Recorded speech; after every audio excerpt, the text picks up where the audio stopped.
मेरे द्वारा ये कहा गया, मेरे द्वारा ये लक्ष्मण तुम्हें मैं गीता दे रहा हूँ, ये राम गीता, ये मेरे द्वारा तुमको दी जा रही है।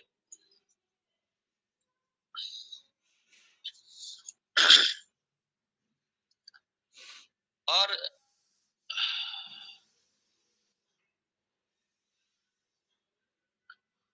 बड़ा स्पष्ट है, वेदांत वेद्य, वेदांत वेद्य जो मैं हूँ, जो तत्वता मैं हूँ, वो जो राम जो जगत का अधिष्ठान है, वो राम जो आत्म रूप से, आत्मा रूप से सबका स्वरूप है, वो आत्म रूप से राम, वो राम आत्मा रूप से वो सिर्फ और सिर्फ वेदांत के द्वारा जाना जाएगा। इसलिए वेदांत वेद्यम, वेदांत वेद्यम विभुम, मानस में लिखा परम पूज्य गोस्वामी जी महाराज जी ने। और वेदांत वेद्य चरणेन, यहाँ पे चरण क्यों लिखा भगवान, चरण क्यों लिखा यहाँ पे?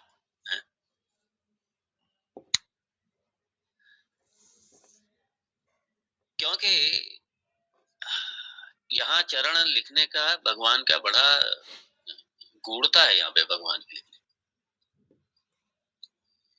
चरण मतलब एक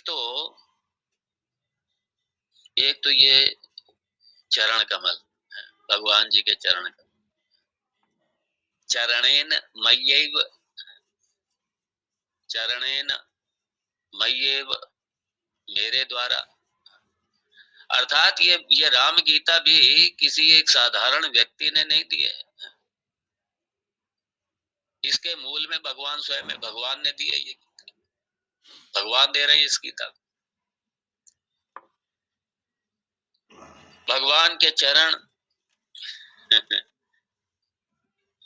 और दूसरा है भगवान का कार्य, भगवान का कार्य, आचरण प्रवृत्ति, आचरण प्रवृत्ति। और एक जो सबसे इसका गूढ़ अर्थ है वो है उपदेश, ये ज्ञान, ये उपदेश, ये चरण। जैसे चरण, हम आपके चरण जैसे हम आपको गंतव्य तक ले जाते हैं, आपने जहां जाना आपके चरण ही आपको लेके जाए। ऐसे ही ये जो उपदेशात्मक रूपक, जो ज्ञान रूपी जो चरण है, जो उपदेश रूपी चरण है, ये उपदेश रूपी चरण, ये ज्ञान रूपी चरण, ये मेरे गंतव्य तक, मेरे लक्ष्य तक, ब्रह्म तक, ये ब्रह्म प्राप्ति तक, ये चरण, ये उपदेश, ये मुझे वहां तक ले जा, ये ज्ञान मुझे वहां तक, इस ज्ञान के द्वारा ही तो हम सीखेंगे, ज्ञान के द्वारा ही तो हम जानेंगे कि ब्रह्म क्या है, जगत क्या है, ब्रह्म क्या है, जीव क्या है, ये हम इसी के द्वारा तो जानेंगे, इसी ज्ञान के द्वारा। और ज्ञान किसमें? उपनिषदों में, वेद के अंतिम भाग में उपनिषद, जिसे हम ज्ञान कांड कहते हैं, जिसे ब्रह्म विद्या, आत्म विद्या, ये तरिणी विद्या, तारिणी विद्या, भवतारिणी विद्या, और ये विद्या, ये किसकी विद्या है? मेरी विद्या, भगवान कहते हैं। ये विद्या वेदांत वेद्य, जो ईश्वर, जो ब्रह्म वेदांत वेद्य है, वेदांत के द्वारा ही जाना जाएगा।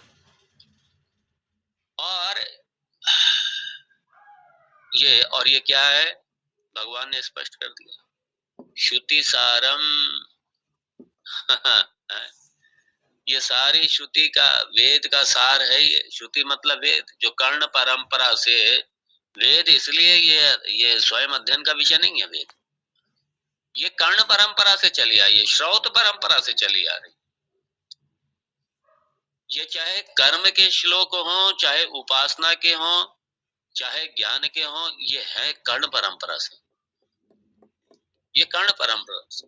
इसलिए कर्म कांड के भी जो मंत्र है, कर्म कांड की जो विद्या है, ये भी कर्म कांड के जो आचार्य हैं वो गुरुकुल में, वेद पाठशालाओं में, वो भी कर्ण परंपरा से ही सीखी जाती है।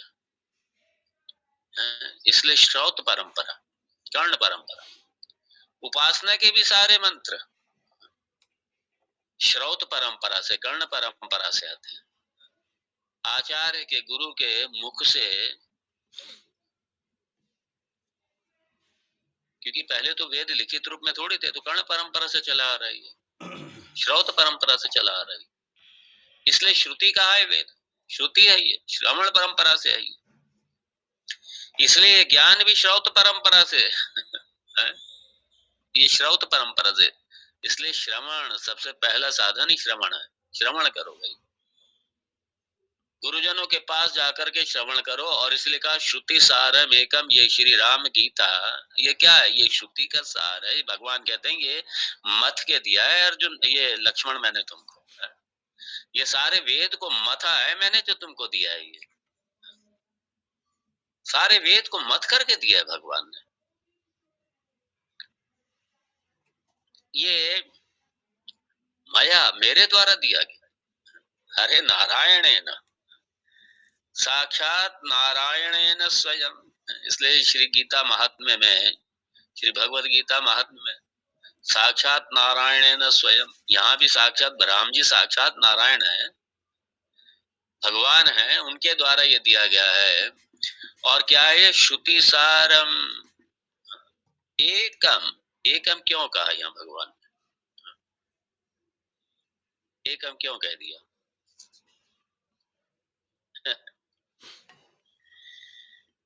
भगवान कह रहे हैं यहाँ पे,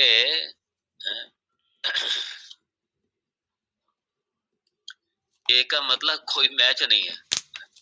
किसका मैच नहीं है? मतलब वेद का कोई मैच नहीं है। क्यों? क्योंकि वेद तो भगवान के द्वारा दिया गया है, इसलिए इसका कोई मैच नहीं है। और श्री राम गीता चूंकि वेद का सार है, उपनिषदों का सार है ये, इसलिए एकम, इसका कोई मैच नहीं। हाँ, कोई मैच नहीं इसका।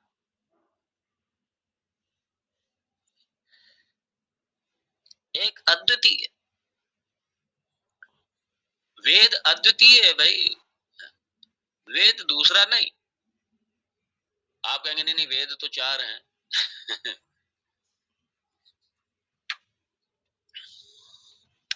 वो सारे कहलाएंगे तो वेद ही जाएंगे ना, कहलाए सारे वेद जाएंगे।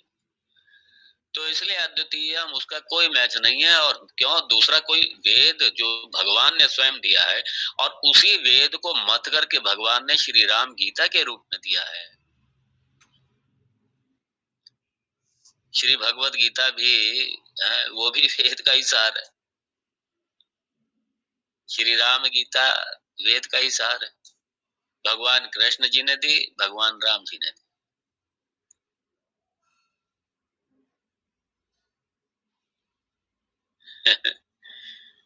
और माया भगवान कहते हैं मेरे द्वारा, भगवान के द्वारा दी गई। क्या श्री राम गीता है? भगवान, साक्षात भगवान की वाणी है। श्रीमद् भगवद गीता भगवान कृष्ण की साक्षात भगवान की वाणी, श्री राम गीता भगवान साक्षात भगवान की वाणी।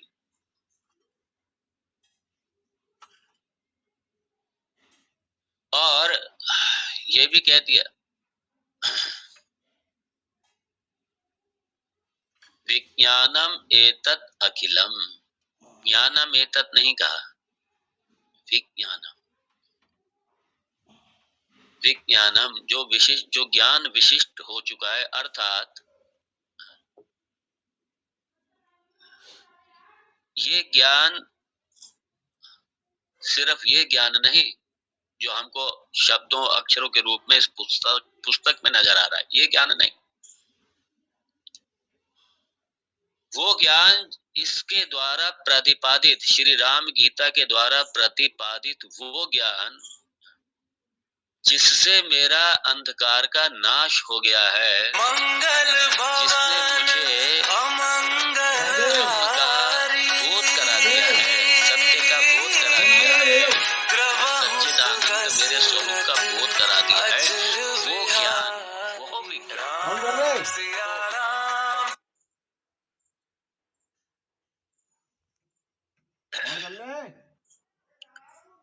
और वो ज्ञान और एतत् अखिलम श्रुति सारम एकम, सारी श्रुति का, अखिलम मतलब सारी, सारी श्रुति का, सारे वेद का सार है। और एकम मतलब अद्वितीय। वेद का कोई मैच है क्या? नहीं। और वेदांत का सार है मंगल भवन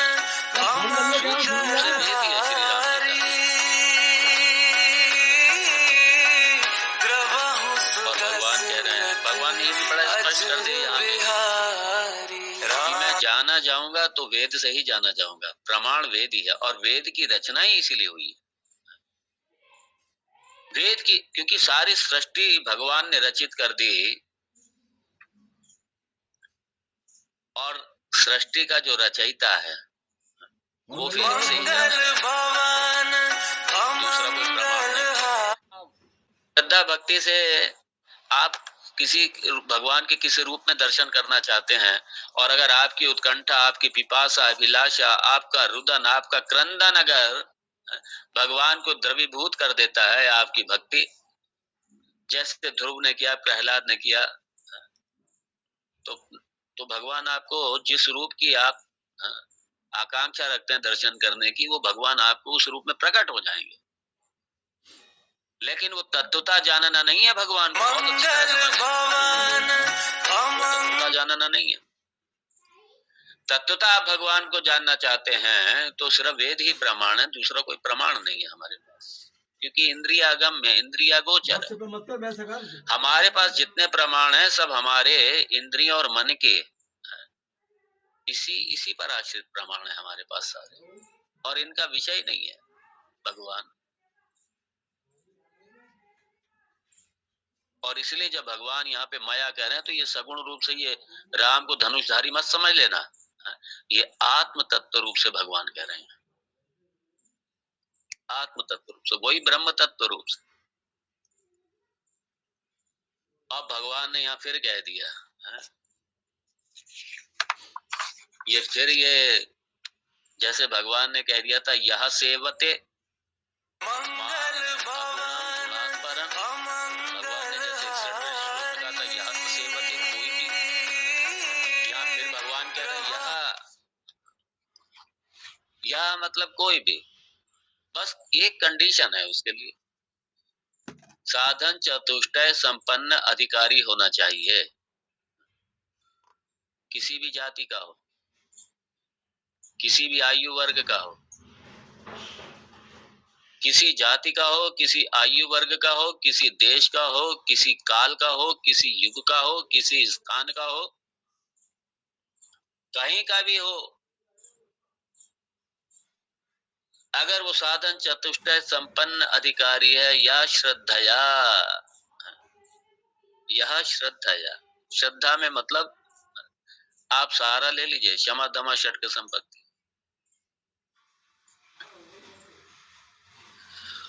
पूरा अधिकारी के जो लक्षण है सब ले लीजिए इसमें, विवेक, वैराग्य, क्षमा दमा षटक संपत्ति, क्षमा दमा उपरमा तितिक्षा श्रद्धा समाधानम मुमुक्षुत्वम, ये षटक संपत्ति और ये पूरा विवेक, वैराग्य और मुमुक्षा, ये सारे अगर ये षटक संपत्ति के साथ में अधिकारी चतुष्टय संपन्न अधिकारी यदि है तो वो चाहे कोई भी हो। इसलिए ब्रह्म विद्या पे सबका अधिकार है, इसलिए ब्रह्म विद्या के आचार्य हर जाति में है, भारत हर जाति के हुए ब्रह्म विद्या के आचार्य।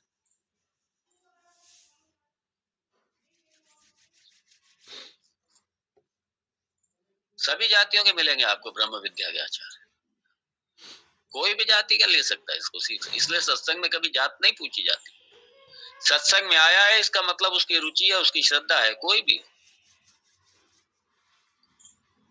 मुझे स्मरण है जब मैं गुरुकुल में पढ़ता था, मेरे पूज्य गुरुदेव ने कभी किसी की जाति नहीं पूछी, कभी नहीं, ये भी नहीं पूछा कोई है किस देश का, जबकि हमारे यहाँ तो सारे देशों के लोग आते थे पढ़ने, मेरे साथ कई कंट्री के लोग थे पढ़ने वाले, जापान के भी थे, अमेरिका के भी थे, इजराइल के भी थे, स्विट्जरलैंड के भी थे, इंग्लैंड के भी थे, जर्मन के भी थे,